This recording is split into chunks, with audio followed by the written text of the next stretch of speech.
La Côte d'Ivoire prend le contrôle de la dernière base militaire française. La Côte d'Ivoire a pris le contrôle de la dernière base militaire française du 43e bataillon d'infanterie marine, 43e BIMA, sur son sol, marquant un tournant dans la coopération militaire entre les deux pays. Lors de la cérémonie officielle de rétrocession, le ministre de la Défense ivoirien, Téné Birahima Ouattara, a annoncé que le camp militaire, auparavant connu sous le nom de 43e BIMA, porterait désormais le nom du général Ouattara Thomas Dakin, en hommage à la mémoire de l'illustre militaire. Téné Birahima Ouattara a expliqué que cette décision visait à honorer un homme qui a marqué l'histoire militaire de la Côte d'Ivoire et à renforcer l'identité nationale. Écoutons Téné Birahima Ouattara sur les raisons de ce choix. Mesdames et messieurs, le 31 décembre dernier, son Excellence le Président de la République, lors de son annonce de fin d'année, a indiqué la rétrocession du 43e BIMA aux forces armées de Côte d'Ivoire et le baptême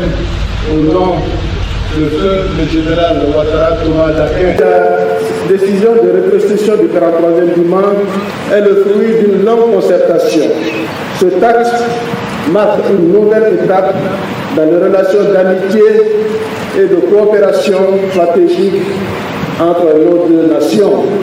Du côté français, le ministre de la Défense, Sébastien Lecornu, a salué cette initiative, exprimant son respect pour l'héritage de Ouattara et reconnaissant l'importance de ce geste dans le cadre du processus de révision des relations bilatérales. Sébastien Lecornu a souligné que la France continuerait de maintenir sa présence, bien que réduite en Côte d'Ivoire, non plus dans un rôle de maintien de l'ordre, mais dans une fonction de formation et conseil auprès des forces armées ivoiriennes. Faye. Le monde change, il évolue vite.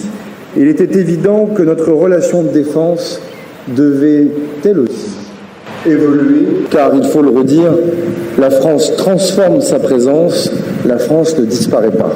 Ainsi, ce geste symbolique illustre non seulement la fin de la présence militaire française dans le pays, mais aussi la volonté de la Côte d'Ivoire de bâtir une défense nationale solide et autonome. Accra, Agence Presse Radio et Audio.